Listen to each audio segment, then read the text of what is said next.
यह इंद्रदेव का अस्त्र है। इस अस्त्र का ज्ञान सिर्फ महामहिम भीष्म और अर्जुन के पास था। इस अस्त्र का ज्ञान जिनके पास नहीं था वह इसका मुकाबला नहीं कर सकते थे और अचेत हो जाते थे, वह भी कुछ ही समय के लिए।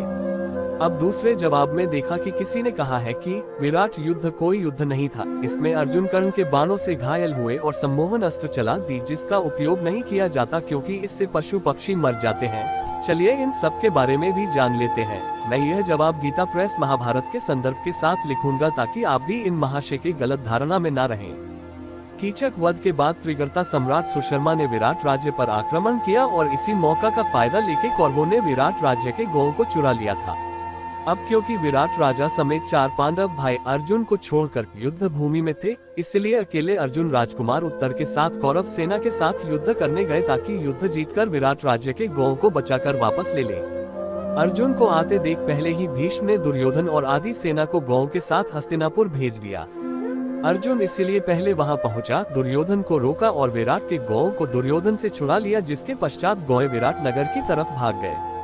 अब आते हैं दूसरी कहानी पर, यानी अर्जुन और कर्ण का युद्ध। उसके बाद विकर्ण, चित्रसेन, शत्रुंतप और कर्ण का भाई संग्रामजीत ने अर्जुन पर हमला कर दिया। अर्जुन ने एक एक करके सबको हराया और संग्रामजीत को परलोक भेज दिया। कर्ण को गुस्सा आ गया और उसने अर्जुन पर तीखे बाण छोड़ दिए। अर्जुन ने फिर उसको आघात किया। दोनों के बीच कुछ देर तक युद्ध चला और अंत में अर्जुन ने कर्ण के दोनों भुजाओं, जांघों, मस्तक, ललाट तथा ग्रीवा आदि अंगों को छेद डाला। परिणाम, सूर्यपुत्र कर्ण तिलमिला उठा और पराजय स्वीकार करके रणभूमि से भाग निकला। कर्ण के पलायन के बाद अर्जुन ने कृपाचार्य, द्रोणाचार्य और अश्वत्थामा को परास्त किया।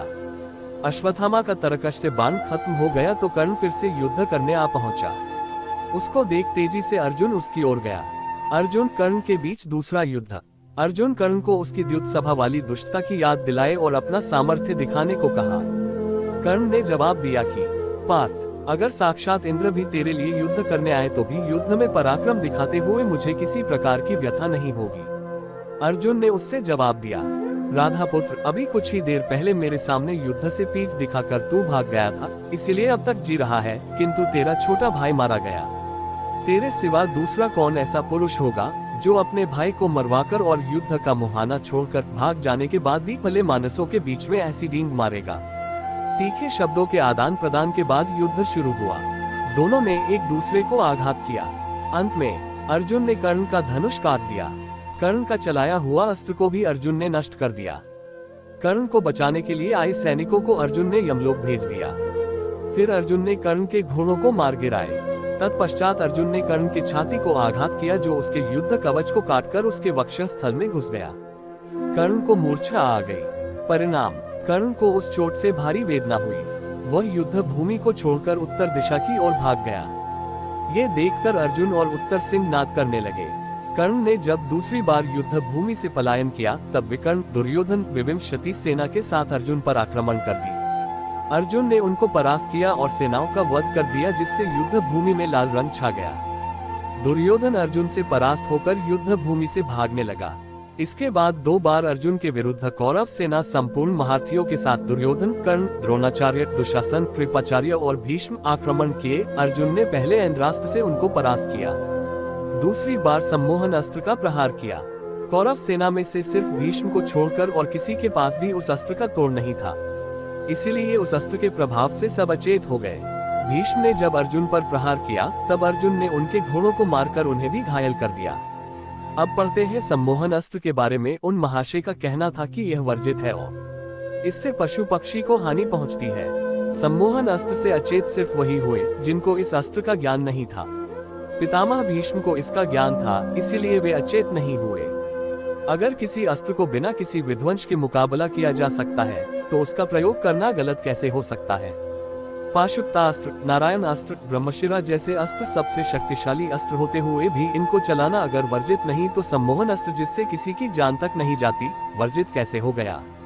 इसका असर भी कुछ ही देर के लिए रहता था, क्योंकि दुर्योधन समेत महारथी गण अचेत होने के बाद बहुत जल्द ही फिर होश में आ गए। इससे किसी भी पशु पक्षी को हानि भी नहीं पहुंची थी। किसी की मौत होना तो दूर की बात है। यह अस्त्र इंद्र देव का है।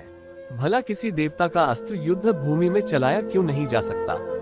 अर्जुन ने विराट के गौओं को बचाने में सफल रहा। जब मूर्छित दुर्योधन भीष्म से पूछा कि अर्जुन को वे कैसे नहीं हरा पाए, तो भीष्म ने उत्तर दिया, जब तू अपने धनुष बाण छोड़कर अचेत पड़ा था, तब तेरी बुद्धि कहाँ गई थी, पराक्रम कहाँ था। अर्जुन कभी निर्दयता का व्यवहार नहीं करते। ये त्रिलोक के राज्य के लिए भी अपना धर्म नहीं छोड़ेंगे और पाप नहीं करेंगे। यही कारण है कि अर्जुन ने हम सबके प्राण नहीं लिए। अब तू शीघ्र ही कुरु देश लौट जा। अर्जुन युद्ध जीतकर विराट का महान गौधन लौटा लाए। कौरव के कुछ सेना जो जंगल में छिपे हुए थे, वे भयभीत होकर अर्जुन के सामने हाथ जोड़कर अपने प्राण की भिक्षा करने लगे। अर्जुन ने कहा कि वह अनाथ, दुखी, दीन, दुर्बल, ध्रुवद, पराजित, अस्त्रों शस्त्रों को नीचे डाल देने वाले, प्राणों से निराश शरणागत पर वार नहीं करते और संकट में पड़े हुए मनुष्यों की जान नहीं लेते। अतः अर्जुन ने सिर्फ कर्ण या भीष्म को ही नहीं, पूरे महारथी साहित कौरव सेना को परास्त किया और उन्हें जीवन दान भी दिया था। अगर नहीं किया होता तो गौए वापस कैसे विराट नगरी लौटते।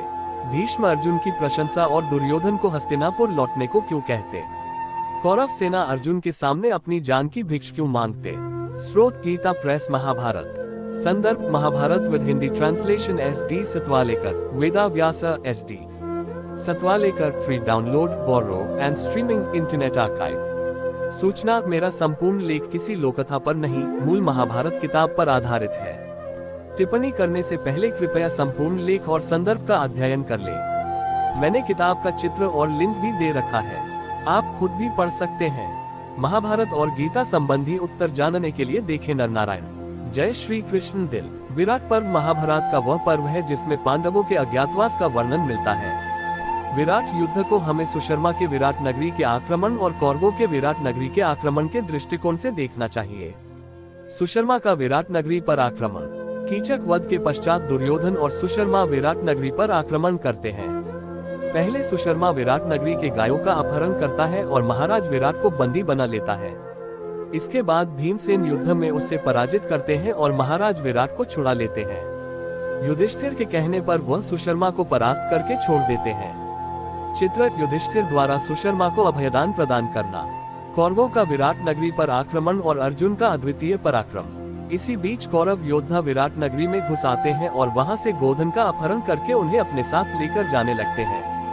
तभी विराट का पुत्र राजकुमार उत्तर कौरव वीरों का सामना करने हेतु सारथी की तलाश में जुट जाता है। अंततः अर्जुन, जो उस समय बृहन्नला के वेश धारण किए हुए थे, उसका सारथी बनने के लिए तैयार हो जाते हैं। इसके बाद अर्जुन रास्ते में अपना गांडीव, धनुष और अस्त्र शस्त्र उठा लेते हैं और उत्तर को अपना असली परिचय भी देते हैं। फिर वह युद्ध के लिए कौरवों की तरफ बढ़ते हैं। पहले वह समस्त कौरव सेना को पराजित करते हैं, फिर वह विराट की गायों को छुड़ा लाते हैं। इसके बाद उनका सामना कौरव वीरों से होता है। पहले वह विकर्ण को पराजित करते हैं, इसके बाद वह कर्ण के 2 भाइयों का वध करते हैं। फिर उनका युद्ध कर्ण के साथ कुछ देर तक चलता है, लेकिन अंततः अर्जुन कर्ण को अपने बाणों से ढक देते हैं, जिससे कर्ण रणभूमि से विमुख हो जाते हैं। कर्ण के हटने के बाद अर्जुन कौरव सेना का संहार करते हैं। इसके बाद उनका युद्ध कृपाचार्य से होता है। दोनों के बीच कुछ समय तक युद्ध चलता है, पर कृपाचार्य अर्जुन के पराक्रम के आगे टिक नहीं पाते हैं। उनके घोड़े, रथ, शस्त्र सब नष्ट हो जाते हैं। अंत में कौरव सैनिक कृपाचार्य को रणभूमि से दूर लेकर चले जाते हैं। इसके बाद अर्जुन और आचार्य द्रोण का भयंकर युद्ध होता है, लेकिन अंत में अर्जुन द्रोण को परास्त कर देते हैं। फिर अश्वत्थामा और अर्जुन के बीच युद्ध शुरू होता है। अश्वत्थामा अर्जुन से परास्त नहीं होता है, अपितु उसके हथियार समाप्त हो जाते हैं। इसी बीच अर्जुन उसको छोड़कर कर्ण से युद्ध करना शुरू कर देते हैं। इसके बाद कर्ण और अर्जुन का युद्ध होता है। अर्जुन कर्ण को परास्त कर देते हैं और पुनः उन्हें रणभूमि छोड़कर भागने पर विवश कर देते हैं।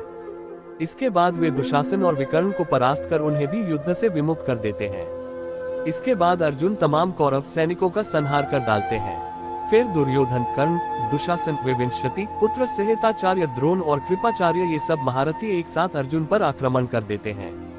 तभी अर्जुन इंद्रास्त्र का संधान करते हैं, जिससे ये तमाम महारथी मूर्छित हो जाते हैं। इसके बाद अर्जुन और भीष्म पितामह के बीच भयंकर युद्ध होता है, पर अंत में भीष्म अत्यंत घायल हो जाते हैं और इसे देखते हुए उनका सारथी उन्हें रणभूमि से हटा ले जाता है। इसके बाद अर्जुन पुनः दुर्योधन और उसके भाइयों को परास्त करते हैं। फिर समस्त कौरव महारथी उन्हें घेर लेते हैं। तब अर्जुन सम्मोहन नामक अस्त्र प्रकट करते हैं, जिससे भीष्म को छोड़कर सारे कौरव महारथी बेहोश हो जाते हैं। पराजित होने के पश्चात कौरव वीर वापस लौट जाते हैं। अब पढ़ते हैं सम्मोहन अस्त्र के बारे में। उन महाशय का कहना था कि यह वर्जित है और इससे पशु पक्षी को हानि पहुंचती है। सम्मोहन अस्त्र से अचेत सिर्फ वही हुए जिनको इस अस्त्र का ज्ञान नहीं था। पितामह भीष्म को इसका ज्ञान था, इसीलिए वे अचेत नहीं हुए। अगर किसी अस्त्र को बिना किसी विध्वंस के मुकाबला किया जा सकता है तो उसका प्रयोग करना गलत कैसे हो सकता है। पाशुपतास्त्र, नारायण अस्त्र, ब्रह्मशिरा जैसे अस्त्र सबसे शक्तिशाली अस्त्र होते हुए भी इनको चलाना अगर वर्जित नहीं तो सम्मोहन अस्त्र जिससे किसी की जान तक नहीं जाती, वर्जित कैसे हो गया। इसका असर भी कुछ ही देर के लिए रहता था, क्योंकि दुर्योधन समेत महारथी गण अचेत होने के बाद बहुत जल्द ही फिर होश में आ गए। इससे किसी भी पशु पक्षी को हानि भी नहीं पहुंची थी। किसी की मौत होना तो दूर की बात है। यह अस्त्र इंद्र देव का है। भला किसी देवता का अस्त्र युद्ध भूमि में चलाया क्यों नहीं जा सकता। अर्जुन ने विराट के गौ को बचाने में सफल रहा। जब मूर्छित दुर्योधन भीष्म से पूछा कि अर्जुन को वे कैसे नहीं हरा पाए, तो भीष्म ने उत्तर दिया, जब तू अपने धनुष बाण छोड़कर अचेत पड़ा था तब तेरी बुद्धि कहाँ गई थी, पराक्रम कहाँ था। अर्जुन कभी निर्दयता का व्यवहार नहीं करते। ये त्रिलोक के राज्य के लिए भी अपना धर्म नहीं छोड़ेंगे और पाप नहीं करेंगे। यही कारण है कि अर्जुन ने हम सबके प्राण नहीं लिए। अब तू शीघ्र ही कुरु देश लौट जा। अर्जुन युद्ध जीतकर विराट का महान गौ धन लौटा लाए। कौरव के कुछ सेना जो जंगल में छिपे हुए थे, वे भयभीत होकर अर्जुन के सामने हाथ जोड़कर अपने प्राण की भिक्षा करने लगे। अर्जुन ने कहा कि वो अनाथ, दुखी, दीन, दुर्बल, ध्रुवद, पराजित, अस्त्रों शस्त्रों को नीचे डाल देने वाले, प्राणों से निराश शरणागत पर वार नहीं करते और संकट में पड़े हुए मनुष्यों की जान नहीं लेते।